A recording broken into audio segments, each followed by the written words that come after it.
হয় একটা বালকের সাথে, একটা যুবতী মেয়ের সাথে থাকে একটা শয়তান, আর একটা বালকের সাথে থাকে 10টা শয়তান। এই কারণে তুমি আমার গোসলখানা থেকে কি করে নাও, ওই বালকটাকে বের করে নাও। এতটাই ফুটফুটে ছিল বালকটা, তার মানসিকতা তিনি আমাদেরকে বুঝিয়েছেন।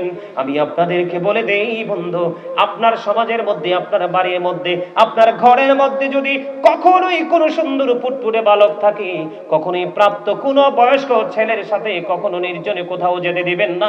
এটা বন্ধু কিতাব থেকে প্রমাণিত, আজকে শিখে যান। হযরত আবু সাঈদ খুদরি রাদিয়াল্লাহু তাআলা আনহু থেকে হাদিস কানা বর্ণিত, তিনি জানিয়ে দিয়েছেন, আমার দিকে তাকান, আল্লাহর হাবিব বলেছেন, পৃথিবীর বুকে আমার কোন উম্মত যদি চক্ষুটাকে জীবন থেকে মরণ পর্যন্ত এমনি করে নিচু করে রাখতে পারে রে, তার মানে কিছু কিছু লোক আছে দেখবেন বুড়া হয়ে গেছে, অন্যের বিবির দিকে নজর দেওয়া বন্ধ করে না, ঠিক আছে না নাই? মহিলা কিন্তু পর্দাশীল নামাজি, সেই ধরেন রাস্তায় দাঁড়ায় রইলো অথবা চৌবনিতে দাঁড়ায় রইলো, ডাক দিয়ে বলল, তুমি কে গো, কার মা, কার বউ? এরকম কিছু নষ্ট চরিত্রের লোক আছে না নাই? বন্ধু বলে, হুজুর এত এগুলো আপনি কোত্থেকে এনেছেন? এগুলো এনেছি বন্ধু কিতাব থেকে কাউন্ট করেছি।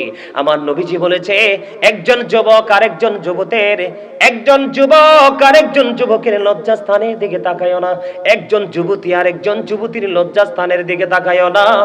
এই যুবকের দল বন্ধু, জাগ বেঁধে কখনোই তোমরা, আল্লাহর হাবিব বলেছেন, দুইটা প্রাপ্তবয়স্ক যুবক কখনোই এক কাঁথার নিচে তোমরা ঘুমায়ও না। কখনো প্রাপ্তবয়স্ক যুবতী দুইজন কখনোই একটা কাঁথার নিচে ঘুমায়ও না। এইভাবে যদি তোমার জীবনকে তুমি পরিচালনা করতে পারো, তাহলে জিনা নামক, ব্যভিচার নামক, বলাৎকার নামক ওই লুত জাতি যেমনি করে নোংরা কাজটা করেছে, এমনি ভাবে আর কখনোই সমাজের মধ্যে নোংরা কাজ চলবে না। ঠিক কিনা বলেন? আমার কথা কি মনে রাখবেন?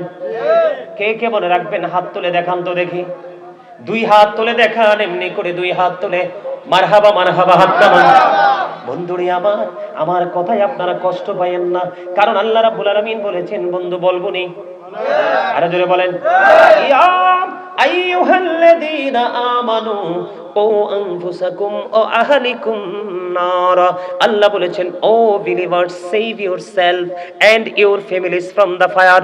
আল্লাহ বলেছে, ইমানদারেরা, ইমানদারদেরকে ডেকে ডেকে বলেছেন, তুমি জাহান্নাম থেকে বাঁচো এবং তোমার আহালকেও জাহান্নাম থেকে বাঁচাও।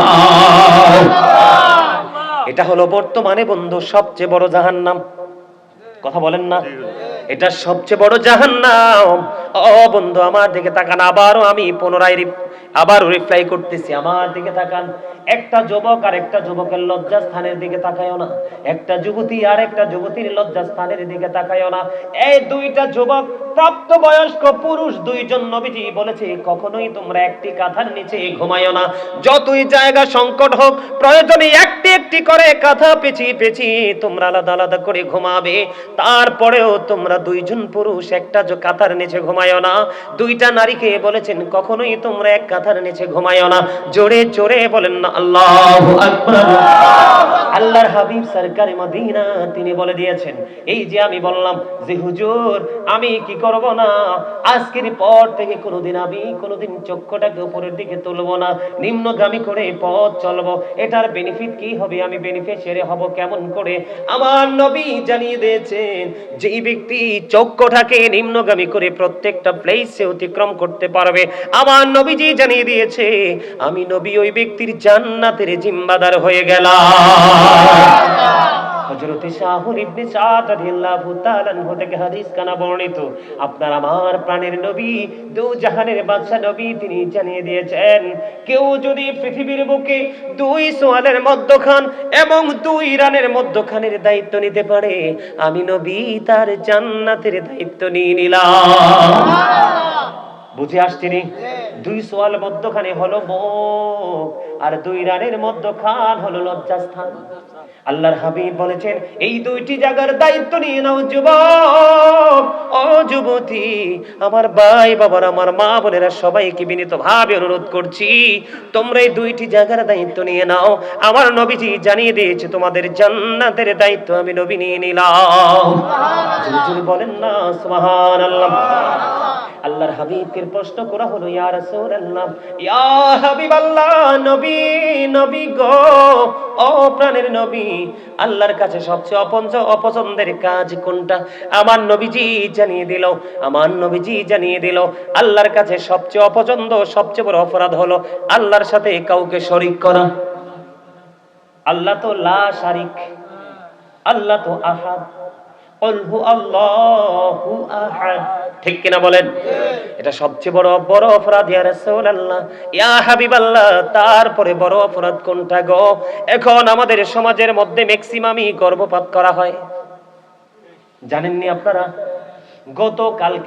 গতকালকে রাত্রে প্রোগ্রাম শেষ করে যখন বাসার দিকে আসছিলাম, কে জানি বলল, আমি শুনলাম মেইন রোডে আমাদের কুমিল্লা সিটির উপরে শুনতে পাইলাম পাশে নাকি একটা মাঠ আছে, ওই মাঠের মধ্যে 2-3 দিনের বাচ্চা হবে, অথবা 2-3 ঘন্টা বা 4-5 ঘন্টার বাচ্চা হবে, খোলা মাঠে রেখে বন্ধু চলে গেছে।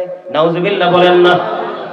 আমাদের অনেক মা কিন্তু বয়স হয়ে গেছে, সন্তান বড় হয়ে গেছে, এই জন্য সন্তান গর্ভে চলে এসছে, এটাকে মেরে ফেলে। আছে না নাই? আমাদের মধ্যে আছে না নাই?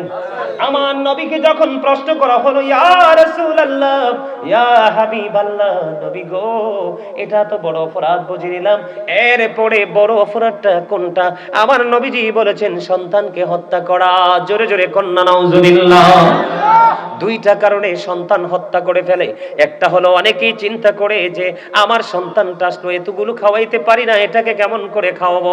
আর বন্ধু, ওই যে বলেছি বড় লোক, আপনি দেখবেন সমাজের মধ্যে যত নষ্ট কাজ, দুষ্ট কাজের ফসরই কিন্তু বড় লোক থেকে আসে। কথা কয় না? আরে কথা কয় না? আমার কথা কি ঠিক না ঠিক? আপনারা ঠিক কইলেও ঠিক, না কইলেও ঠিক। আরে ভাই, আপনারা তো হার্ট অ্যাটাক করে মরবেন।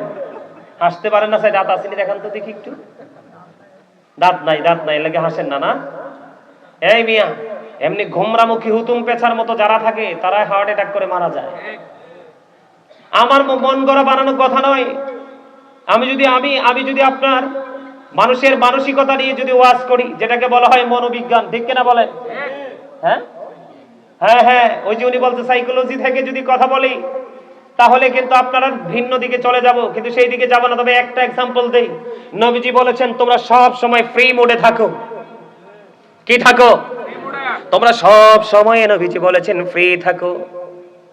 ফ্রি মোড মানুষকে অনেক বেশি সুস্থ রাখে, হার্টটাকে অনেক বেশি স্ট্রং রাখে। ফ্রি থেকো, যত দেখবা গুমরাহ, হঠাৎ করে দেখবা হি ইজ ডেড।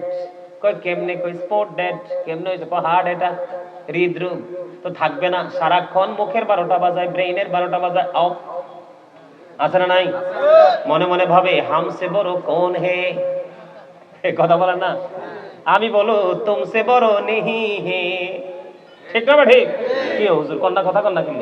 হ্যাঁ, যে আপনাকে বড় বলে বড় সে নয়, লোকে যারে বড় বলে বড় সে হয়। ঠিক না? ঠিক। আরো জোরে। যে নিজেকে বড় মনে করে সে তো শয়তানের ধোকায় পড়ছে। পরীক্ষা করিতে শুধু বান্দার ঈমান, শয়তান পাঠিয়েছে মালিক সুবহান। দেখি বান্দা শয়তানের ধোকায় পড়িয়া, ঠিক থাকে কি যায় আমাকে ভুলিয়া। আপন কালাম বিছে ফরমিয়েছেন খোদা, আর বান্দা শয়তান থেকে থাকো জুদা।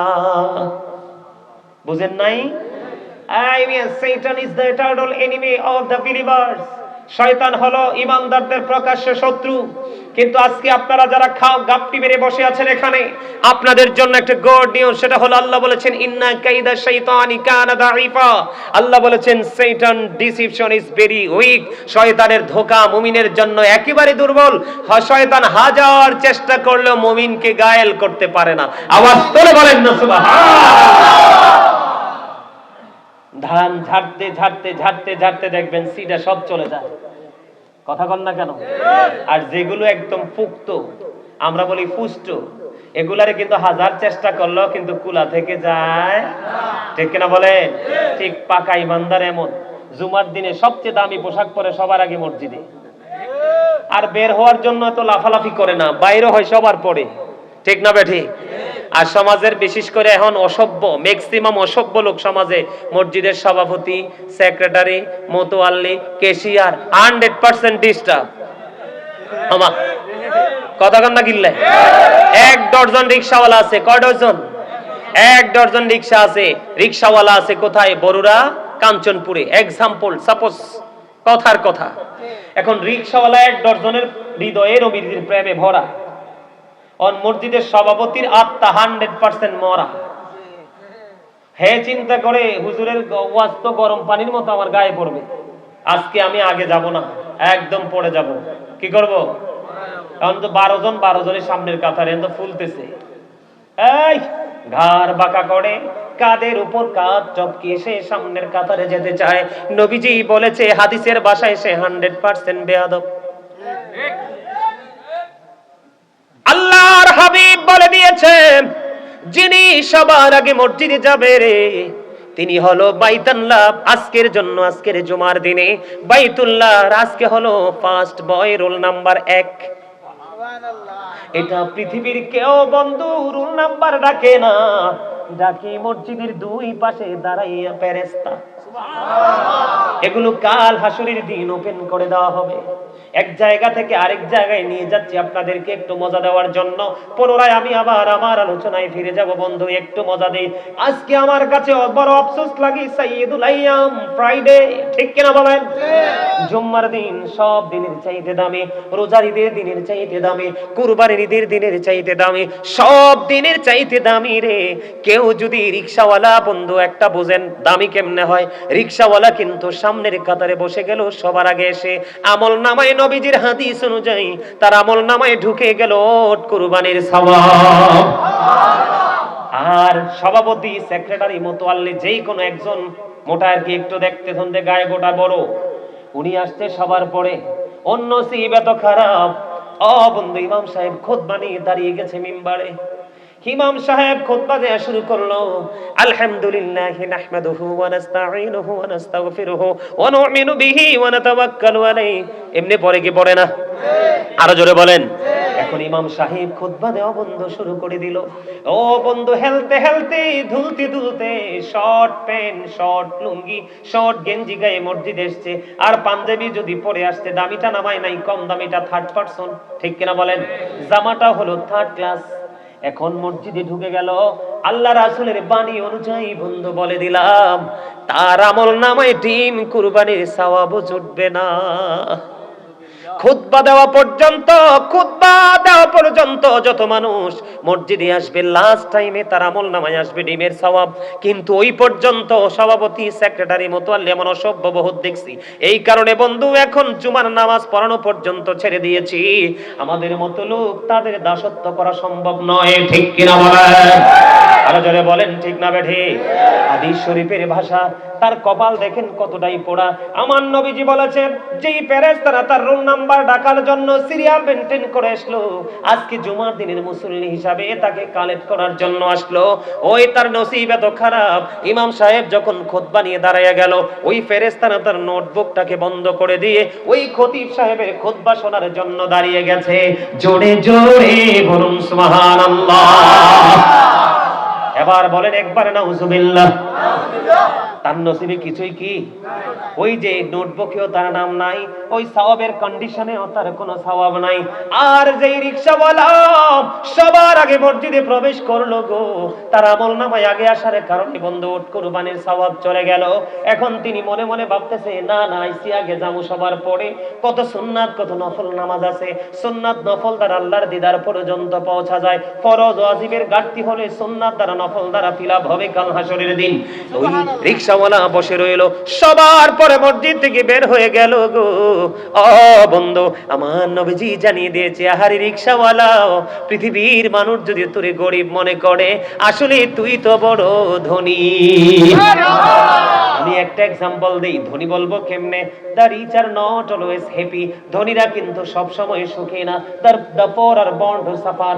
গরিবরা জন্মগ্রহণ করেছে দুঃখ ভোগের জন্য, ঠিক কিনা বলেন? কিন্তু হাদিসের ভাষায় যদি বলি, আল গিনা গিনান নাফস প্রকৃত ধনী হলো আত্মার ধনী, যার সিনায় আছে প্রেম, এটাই সবচেয়ে বড় ধনী। আমার নবীজি বলেছেন, আসলা সবার আগে, বের হইলা সবার পরে, ওই রিকশাওয়ালা বাড়ি যাইতে যতগুলো কদম লাগবে রে, প্রত্যেকটা কদমে কদমে কদমে কদমে 1 বছরের নফল ইবাদত করে করে দেওয়া হবে। আমি আপনাকে বলি, এই মসজিদ থেকে বের হলে, মসজিদের নাম কি?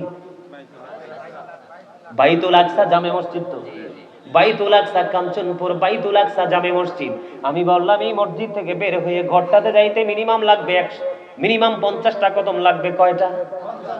একটা কদমে 1 বছরের সওয়াব যদি হয় রে, তাহলে 50টা কদমে 50 বছরের নফল ইবাদতের সওয়াব। জোরে জোরে সুবহানাল্লাহ। আপনাদেরকে বোঝানোর জন্য বলেছি, বন্ধু, একটা যুবক, ওই যে সাদা গেঞ্জি আমার এক চাচতো ভাই, আমি দেখেছি, তুমি শুধু তাকাইও না, আমি তোমাকে মিন করে বলছি, এই যে টুপি ছাড়া যুবক দেখছেন নি, সাদা পাঞ্জাব সাদা গেঞ্জি গায়ে, আমি বসার পরে আমি দেখলাম তার দৃষ্টি দুইটা আমার দিকে পলকহীন ভাবে তাকিয়ে আছে। বন্ধু, এই দৃষ্টি হলো প্রেমের দৃষ্টি।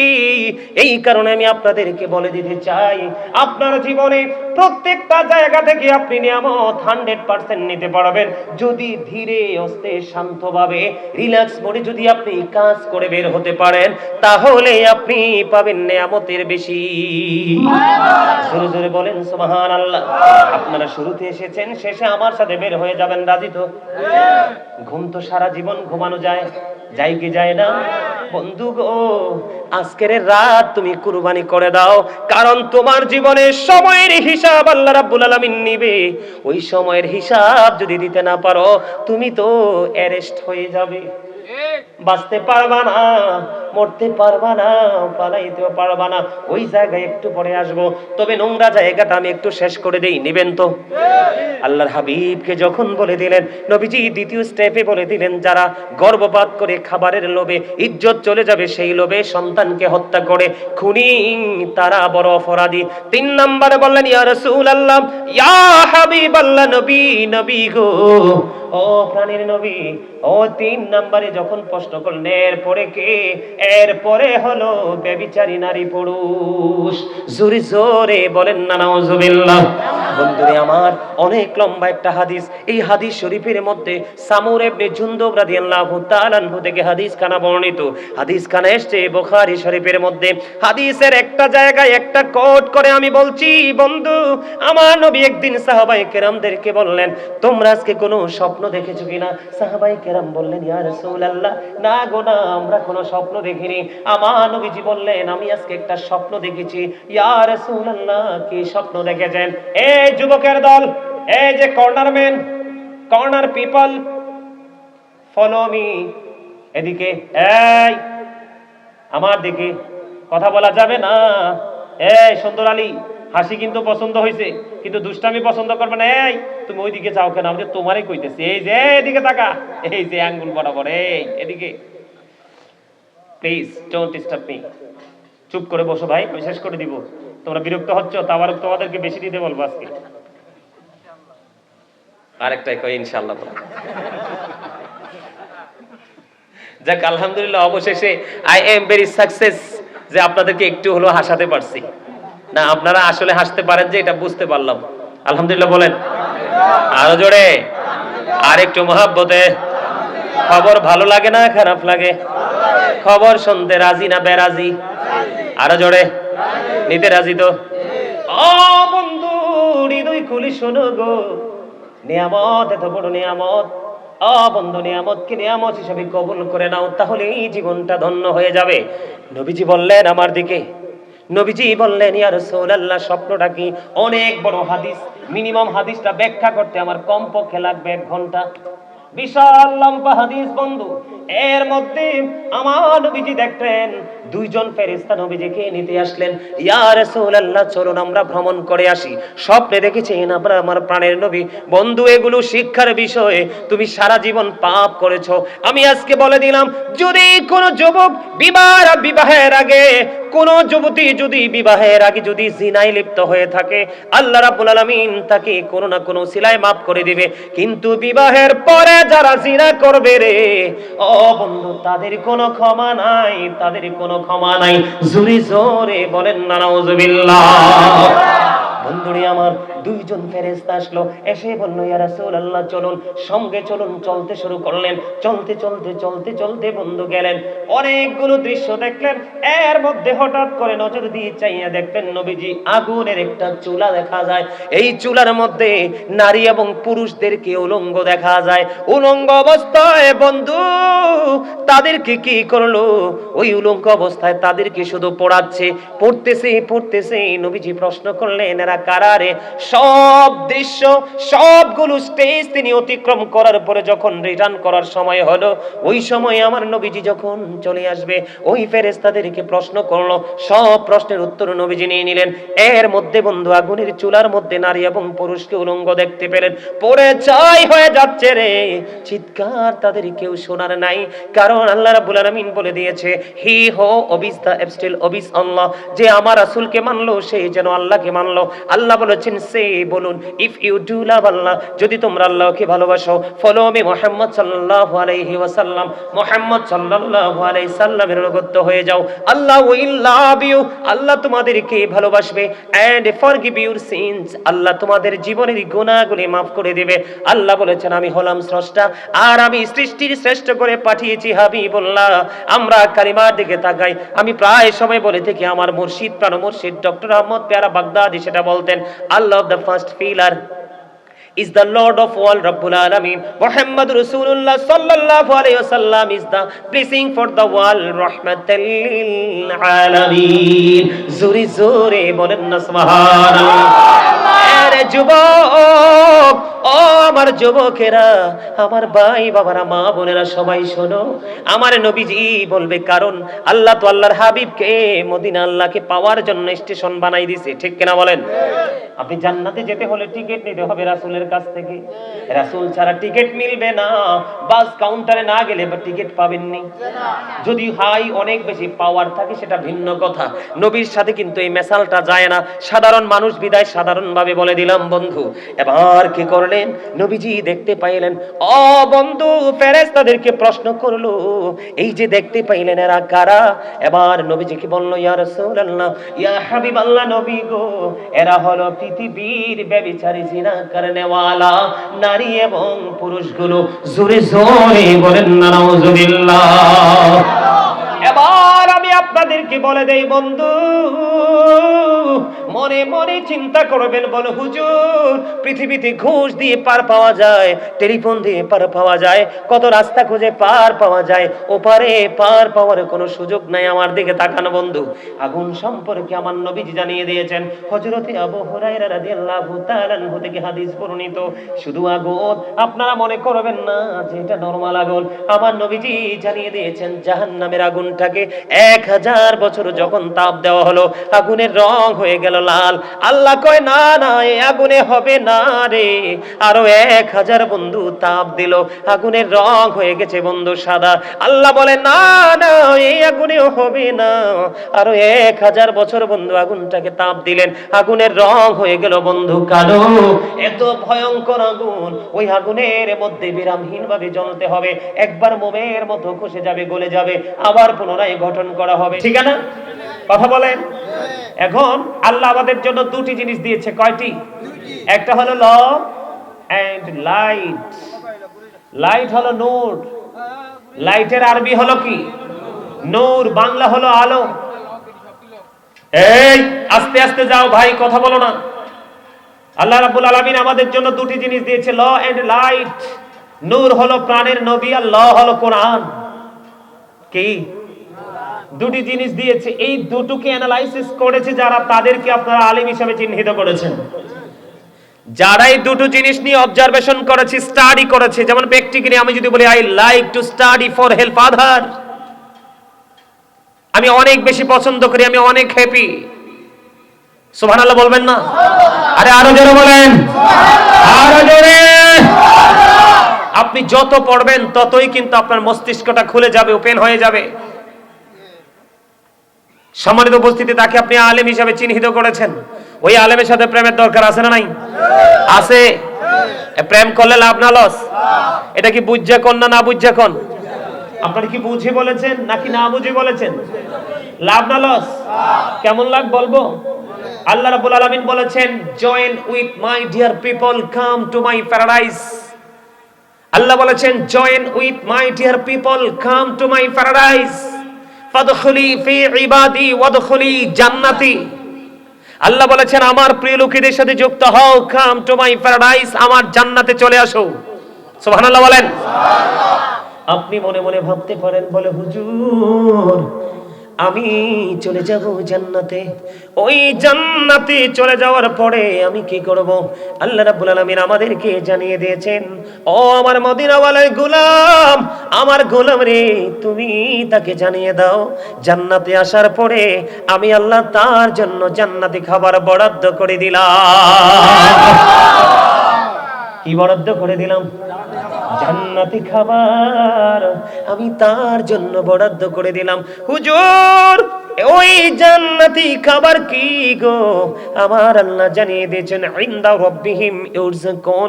আল্লাহ বলেছেন, দে রিসিভ ফুড ফ্রম আল্লাহ।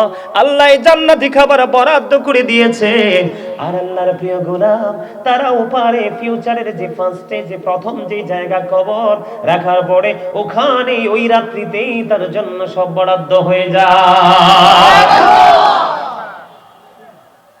ভালো লাগে? আরো জোরে। আমার আগের শাসনটা কি ভালো লাগছে?